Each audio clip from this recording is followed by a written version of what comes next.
So why are you actually addicted to your phone? This is something that we need to look into. And I think it's very important to start off with a little bit of compassion. So recognize that your phone is actually very intentionally designed to get you addicted to it. A lot of the apps are designed to grab your attention and to keep it there for profit, right? Businesses have hired very intelligent scientists and researchers to intentionally design it in a way so that it exploits you and manipulates you for money, right? So it's really important to recognize that it's not just an element of like, I need to be more disciplined and personal willpower, right? When you have an environment that is not conducive to your well-being, it's very easy to just kind of fall asleep, to fall off track, etc. When you have an environment that there's so many things pulling at you that are so stimulating and addicting, it's no surprise that someone is going to fall into these traps, and actually millions of people. So we need to basically set that straight. So we need to understand that just kind of pushing ourselves to be more disciplined isn't really the solution, and that discipline, in the way that we conventionally think of it, will not work here whatsoever, because it's more of a psychological game that's actually going on here, rather than just pure force and willpower, right? When you want to force yourself to quit, it's not going to work. You're kind of like overriding parts of yourself. It's just not actually going to work. You're not going to force yourself to actually quit your phone addiction. So I'm just pulling up some notes. I think basically you need to realize that your mind is playing a massive role in this. This is something I believe that you can most likely intuitively pick up. So this is an addiction, right? It's an unconscious pattern that you are repeating because it's filling some kind of need that you're not getting met. It's helping you to process something that you're currently not able to process. Or so that's the aim of it. There's an emotion like shame or guilt or boredom or anxiety, stress that you can't regulate, you can't process it on your own, so you grab your little phone and you just scroll away until it goes away and you actually feel even lower because distracting and numbing yourself, right, doesn't work and it makes it even worse. So there's also the whole like pain of unmet needs aspect as well, right? What are you trying to get when you go on your phone? What need are you trying to get met? Connection, things like this, right? A sense of like creativity, a sense of freedom, a sense of play, etc., right? Some intellectual stimulation. What's the need that you're actually trying to get? And can you actually get that need met, but for real? Meet it more directly rather than kind of like not truly meeting it by using the phone. So these are important things to recognize. What's the need I have that's pulling me towards my phone? And what's the emotion that I have that I probably don't like that is fueling into my addiction, right? These are the core things of addiction right here. And we actually need to heal our mind in order to actually break our addiction to this little guy right here. Because I'll tell you a little bit of my personal life story. I used to wake up when I was a teenager and I would scroll on this thing for a very long time and I was utterly addicted to it. Until around age 20, and that was maybe like, you know, I was meditating for a very long time and I was kind of doing this kind of work. And I naturally just kind of noticed this thing right here is putting me into really low vibes, being distracted and having my energy be leaky and scattered because I'll grab it and scroll. It's not a desirable experience. It's foggy. It's destroying your clarity. It's draining your energy, right? And a lot of the people who've designed stuff on this thing don't have my well-being or my best interests in mind. It's purely them. They don't give a crap about me. They just want to make money off me, regardless of how that impacts me or any of the actual consumers, right?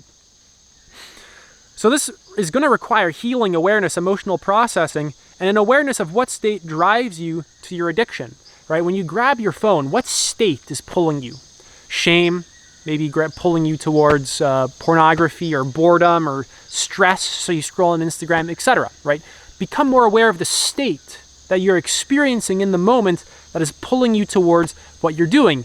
And turn that moment, right, that exact moment when you go to get your phone, turn that moment into like a 5-minute meditation where you just basically process that state. You process the feeling that you're experiencing. You use that time to consciously reconnect to the part of you that you are numb to or you have pushed away, right?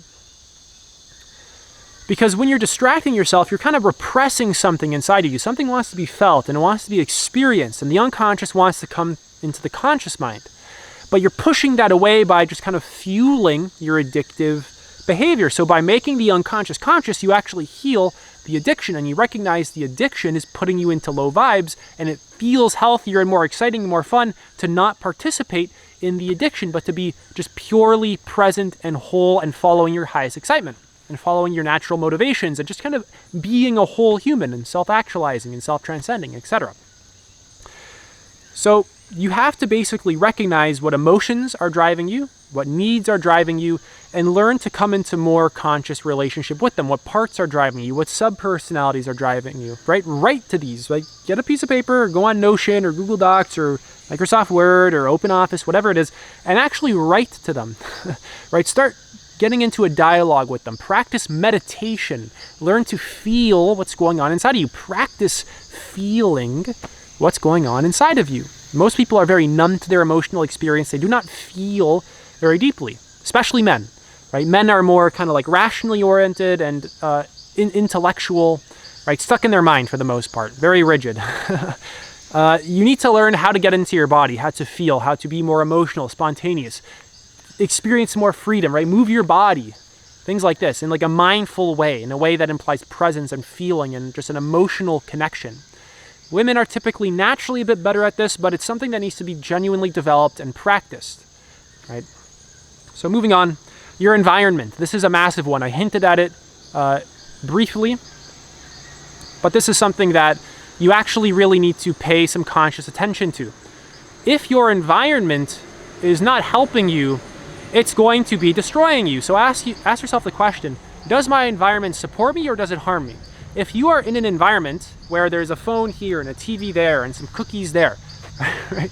Don't be surprised if you're addicted to all these things. All these things are designed to be very stimulating and get your attention and get you addicted to them. So you need to consciously construct an environment that supports you. Most of our environments have not been consciously constructed, and most of our environments, because of that, naturally kind of bring us down. So if there's a TV and you're addicted to TV all the time, you need to actually do something about that. If your phone is always on your desk, you need to do something about that. Put it in a location where it's not in plain sight. I always have my phone in a drawer or somewhere where I actually can't even see it, right? And sometimes I actually just leave it plugged in because I don't really have much of a desire to be on it during the day anyway. Like I have zero desire for the most part. It doesn't even arise. But you basically get the point. You need to consciously set up your environment so that it's actually going to help you. Take your phone, put it in a different room, whatever it is, and make sure that the things that you surround yourself with are going to support your self-actualization and your healing and your ability to be present and aware and connected to yourself. You want to basically stack the odds in your favor in your environment so that you're not pulled away by a million other things that are not actually going to be helpful for you, right? So you really want to just ask yourself, does my environment help me to quit my addiction or does it reinforce my addiction? Right, so really, like, if this means getting up and physically taking out the TV or the cookies or your phone, things like this, whatever you're addicted to, actually, you have to do that, right? You need to, like, unplug it and put it away, right? Remove, like, totally, don't be afraid to totally shift your environment, right? Move the furniture, like, move things. Get things you don't need out of there. Things that don't serve you, get them out. Create a space where you are totally safe and secure in, and everything is supporting you, right? Don't don't sleep on the power of that, right? Don't ignore the power of doing that. Moving on is pure boundaries with technology. So I understand a lot of people need their phones for work. They have to be aware of when people are calling them, etc. But you need to also have a boundary with your phone, because if you're stuck in an addictive pattern, odds are, number one, your boundaries don't really exist with it, and it's hard to actually set the boundary and kind of like be committed to it. So this is where kind of like all the advice that I previously just said kind of comes in, setting up your environment, looking into like meditation, writing to yourself and connecting with yourself emotionally and self-awareness, all that kind of stuff, right? But now we need to like actually like decipher like, okay, like from 2 to 3 p.m. I will have access to my phone and I will like check it. But from 3 to 5, like I'm going to go do something else because I just simply value my well-being. I value not destroying my mind with my phone. I value my self-actualization. I just value my wellness. I value not destroying myself. So I'm just going to set this boundary and I will be off of it. I'm not going to scroll on Instagram. I'm not going to scroll on YouTube. I'm going to click off of Lucas's video. Don't watch my video. Go do something that you actually really want to actually do. Go do something that's like actually going to like really help you. Go do something like whatever it is you actually want to do, right? Just spend time with yourself, spend time with another human being. Just get off the screen, right? Get off my videos. Like, they're not going to help you when you're just like stuck in the addictive loop. If my videos are just feeding into your addictive loop, they're not actually going to help you. You should just get off of them, right? You should interact with my content more consciously. So boundaries with technology, setting your limit and maintaining the boundaries, actually committing to them, beginning to create a system that works for you, right? So because I don't really need my phone, I can just kind of toss it in a drawer all day and it doesn't actually matter to me. I don't really need it for the most part, and I will check it very rarely, maybe to see if clients have sent me a text, but I'll actually just go on my computer, I'll go on my laptop to check my WhatsApp and see if people have messaged me and things like that. And I just won't spend a lot of time doing that kind of stuff, right? I've really shattered my addiction and like the pull to that kind of stuff. I'm just not pulled to it anymore. Right? And it's up to you to kind of balance out your life in relation to your technology, because you have to recognize that technology in many ways is deteriorating your mind. It's destroying the quality of your consciousness when you're addicted to it and using it unconsciously and using it to numb yourself or to dull your capacities and ruin your potential. So you need to actually like think about it. Sit down in a room, no distractions. I'm going to sit and I'm going to generate thoughts about the technology boundaries that I'm going to create. I'm going to create the system for myself. I'm going to think about it, right? And then I'm going to put it into action. I'm going to actually commit to it.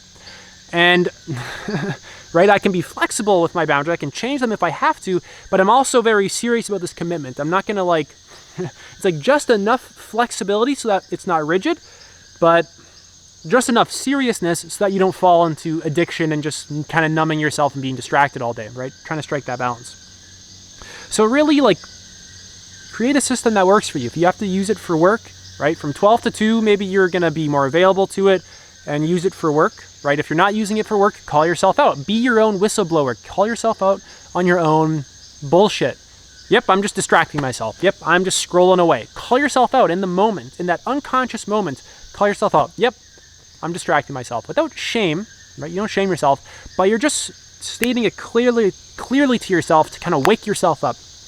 Here I am. I'm scrolling, I'm distracting myself, things like this.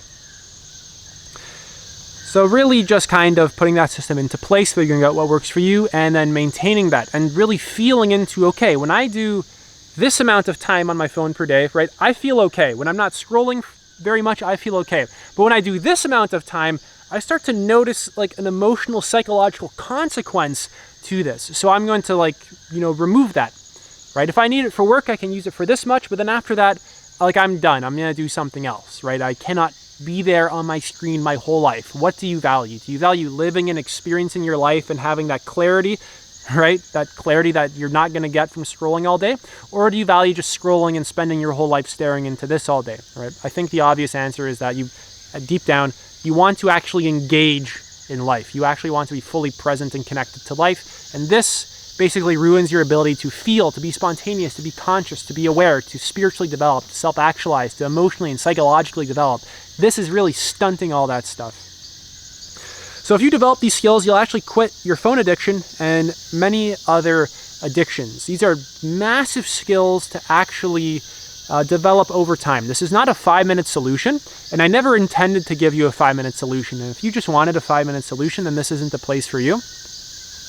The real solution here is to actually understand how addiction works in your own mind, what's driving you towards it, to learn how to set up an environment that works for you, and how to have boundaries that you are committed to things that you can potentially get addicted to, like junk food, or video games, or Netflix, or technology, or your phone, or Instagram, and things like this, and how to actually maintain those boundaries. This is the core solution, right?